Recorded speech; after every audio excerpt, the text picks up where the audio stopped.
সত্য এটাই যে পুরুষ আর নারী দুজনেই একে অপরকে ছাড়া কিছু নয়, দুজনে একে অপরের পরিপূরক।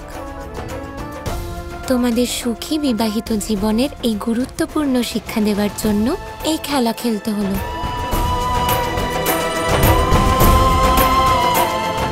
ধন্যবাদ রাধা। বিবাহর আগেই তুমি আমাকে এত গুরুত্বপূর্ণ শিক্ষা দিয়ে দিলে। এটা আমার বিবাহর সবচেয়ে প্রিয় উপহার। অনেক অনেক ধন্যবাদ তোমায় রাধা।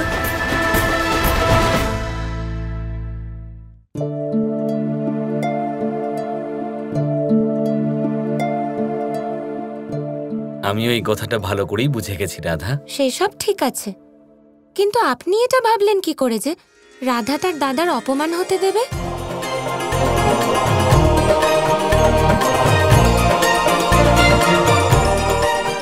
মাথা খারাপ হয়ে গেছিল আমার যে আমি আমার রাধার ব্যাপারে এইসব ভেবেছি। তুমি এরকম কখনোই করতে পারো না, আমি জানি। তুমি তো দেবী রাধা। দাদা,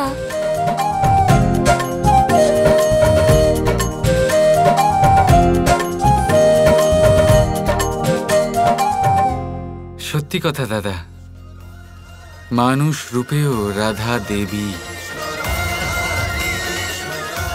ওর প্রতিটা কর্ম কতটা পবিত্র, প্রতিটা ভাবনা কতটা শুদ্ধ। আশ্চর্য।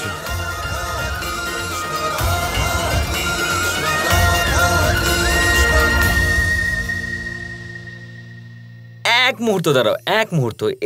এসব কি হচ্ছে কানাই?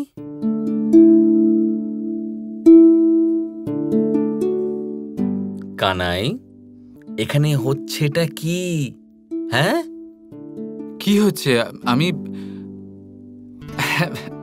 আমি বুঝতে পারছি না দাদা, আপনি কি বলছেন। সত্যি আপনি কানাই, যেভাবে তুমি রাধাকে দেখছো না, আমার একটু অদ্ভুত মনে হচ্ছে।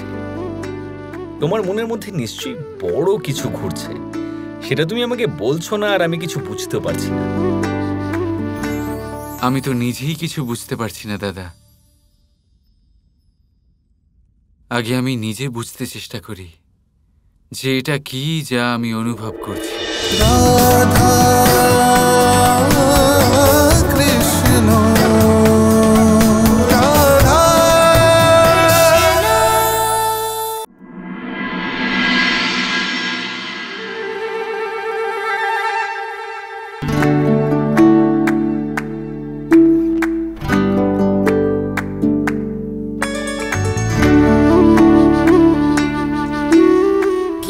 কৃষ্ণ, আমার বাড়ি যেতে ইচ্ছেই করছে না রাধা, শুধু তোমার সাথে থাকতে ইচ্ছে করছে আমার।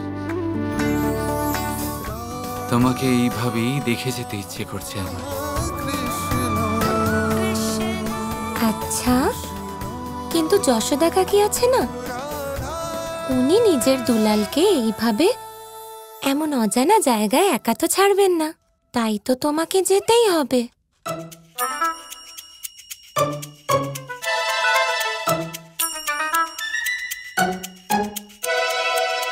তাহলে ওনাকেও আটকে রাখবো। আজ যতক্ষণ না আমার মন ভরবে ততক্ষণ আমি তোমার সাথেই থাকবো রাধা। রাধা, কোথায় তুমি? দেখো, মাও ডাকছে। বলো, বলে দি মাকে যে তুমি আমার সাথে থাকতে চাও। বলে দি সবাইকে। না না, তুমি কিছু বলো না। এবারে যা করার সব আমিই করব। সবাইকে আটকে রাখবো, কেউ যাবে না। আর যতক্ষণ না আমার মন ভরবে আমি তোমার সাথেই থাকবো রাধা। ঠিক আছে, আমিও দেখি তুমি কি করে সবাইকে আটকাও। দেখে নিও।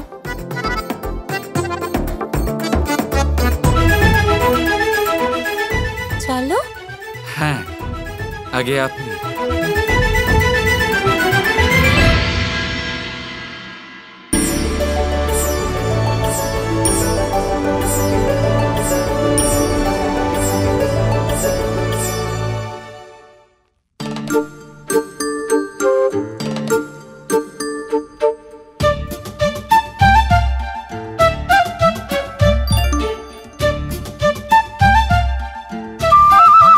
কোথায় ছিলে তুমি?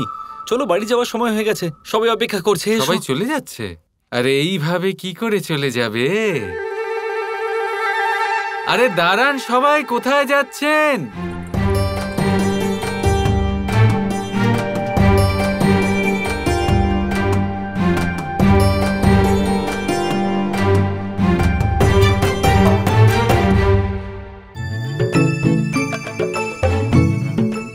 আরে এইভাবে কি করে চলে যাবেন আপনারা সবাই?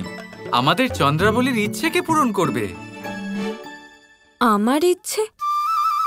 কিন্তু আমার কোন ইচ্ছে? হ্যাঁ হ্যাঁ, এক্ষুনি বলছি। দেখো, ব্যাপারটা হলো যে এত বড় বিবাহ আমরা আয়োজন করেছি। আমার সম্পূর্ণ বিশ্বাস যে চন্দ্রাবলীর মনে এই ইচ্ছে নিশ্চয়ই হয়েছে যে এই বিবাহে নাচ গান অবশ্যই হওয়া উচিত, তাই না চন্দ্রাবলী? তাই আজ রাত্রে আমরা সঙ্গীত আর নৃত্যের আয়োজন করব। এতে আমাদের চন্দ্রাবলীর ইচ্ছেও পূরণ হয়ে যাবে, আর এই উৎসবে আরো মজা হবে। ঠিক আছে চন্দ্রাবলী? আরে দেখো দেখো, সঙ্গে সঙ্গে হ্যাঁ বলে দিয়েছে। আমি জানতাম ওর মনে এই ইচ্ছেই আছে, মুখ দেখে বুঝে গেছিলাম আমি। দেখো, বিষয়টা হলো চন্দ্রাবলী, তুমি আমার বন্ধু। আমি তোমাকে কথা দিয়েছিলাম যে তোমার বিবাহতে কোনো কমতি থাকতে দেব না, কোনো কমতি না। শুধুমাত্র তোমার ইচ্ছে পূরণের জন্য চন্দ্রাবলী আজ উৎসব পালন করা হবে। কিন্তু আমার তো ঘুম পাচ্ছে। আর কৃষ্ণ নৃত্যর কথা বলছে। হ্যাঁ হ্যাঁ, তাহলে আজ আমরা করব নৃত্য আর সঙ্গীত। এই কথায় একটা হাততালি হয়ে যাক।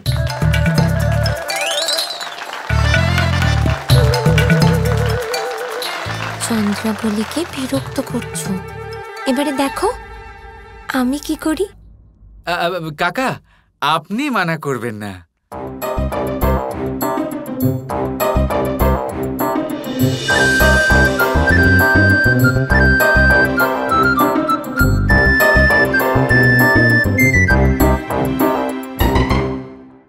বাবা, দেখুন না কত রাত হয়ে গেছে, আর সারাদিন কাজ করে করে করে করে আমরা কত ক্লান্ত হয়ে গেছি।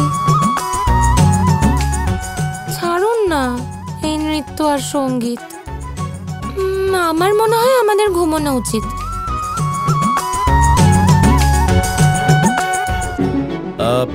বলছিলাম, আমরা তো এসব কালকেও করতে পারি।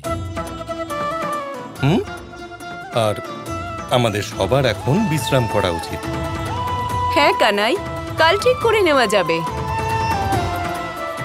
হ্যাঁ কানাই, এখন অনেক রাতও হয়েছে, আমাদের যাওয়া উচিত।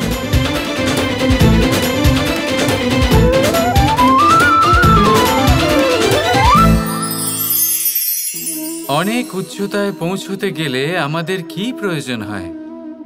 এর উত্তর বড়ই সহজ, সিঁড়ির। এবার এর মধ্যে একটা গভীর রহস্য লুকিয়ে আছে। আমরা যখন দ্রুত সিঁড়ি দিয়ে উঠি, তখন কাউকে পেছনে ফেলে এলে তখন তাকে দেখে কি আমরা ছোট মনে করি? তাকে কি আমরা নিচু নজরে দেখি? যদি কাউকে ধাক্কা দিয়ে আমাদের এগোতে হয়, তাকে দেখে কি আমরা উপহাস করি? যদি আপনার উত্তর হ্যাঁ হয়, তাহলে এটা আপনার বড় ভুল।